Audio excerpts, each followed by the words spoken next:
So, let's start with a big question. What really separates a jarring, chaotic racket from a soaring, beautiful symphony? You might be surprised to hear that the answer isn't just about what you're hearing. It's actually all about how your brain is hardwired to make sense of the world. I mean, think about it. It seems like a simple question, right? Noise or music? But it really gets to the very heart of how we experience everything around us. What makes one set of vibrations just an annoyance and another a masterpiece? Okay, let's get down to the physics of it. Picture a jackhammer rattling the street. Now picture a Stradivarius violin playing a concerto.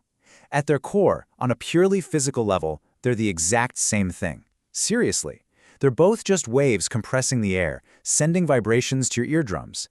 So, if a physicist can't tell them apart, how can we?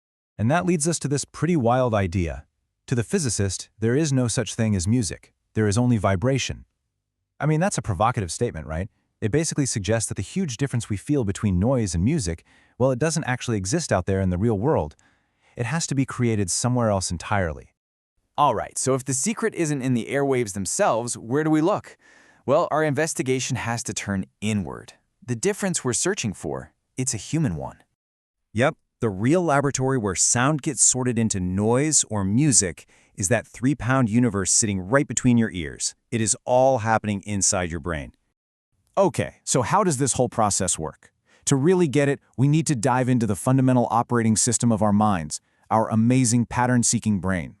So from your brain's point of view, this is what noise is. It's just chaos. It's sound that offers no clues, no patterns, and gives you no way to predict what's coming next. And because it's so unpredictable, our brain can actually flag it as a potential threat or distraction. It can even trigger a little bit of a stress response.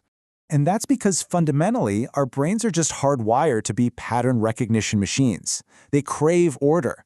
They're constantly scanning the world around us, looking for patterns, trying to make sense of this constant flood of information. It's a survival mechanism, really, but it also happens to be the foundation of music.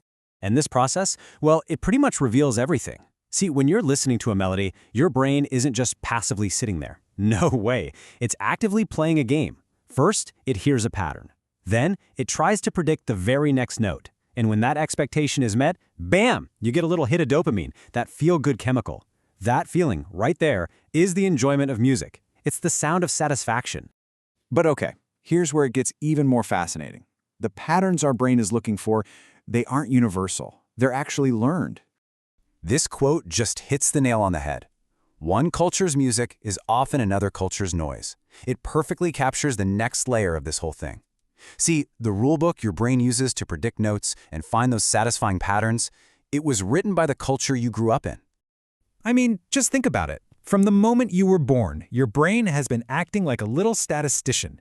It's been listening, unconsciously tracking which notes and rhythms usually follow each other in the music you hear every day. It soaks up all those patterns and builds this mental model, this musical template of what sounds right to you.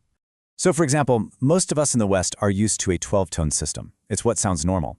But then you listen to, say, traditional Arabic music, and you'll hear microtones. These are notes that fall right in between our familiar keys.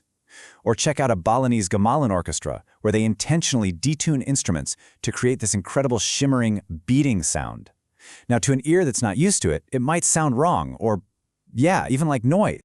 But here's the key. That music isn't disorganized at all. It's actually incredibly structured. It just follows a completely different set of rules. Your brain just hasn't had a chance to learn that particular language yet. And get this line between noise and music doesn't just change from culture to culture, it also changes over time, even within the same culture. You've got to hear one of music history's most famous stories. Picture it, Paris, 1913, the premiere of Stravinsky's The Rite of Spring. The audience's pattern-seeking brains were just completely overwhelmed. The dissonant chords, the jarring rhythms, they couldn't predict anything. They couldn't process it. So they heard it as an assault, as pure, unbearable noise, and they literally started a riot right there in the theater. But look what happened over time. What was once considered unlistenable noise slowly became understood. Over the next few decades, people's ears adapted. Their musical templates expanded to include these new sounds. And today, The Rite of Spring is a celebrated masterpiece. The music itself never changed. We did. So after looking at the physics, the neurology, and the culture, what's the big takeaway? we can bring it all together for maybe a new way to think about music. Maybe this is a better way to define it. Music isn't just a thing, it's a dialogue. It's a conversation happening between the physical sound waves out in the world and that huge library of learned patterns from our own cultural history, all stored right inside our minds.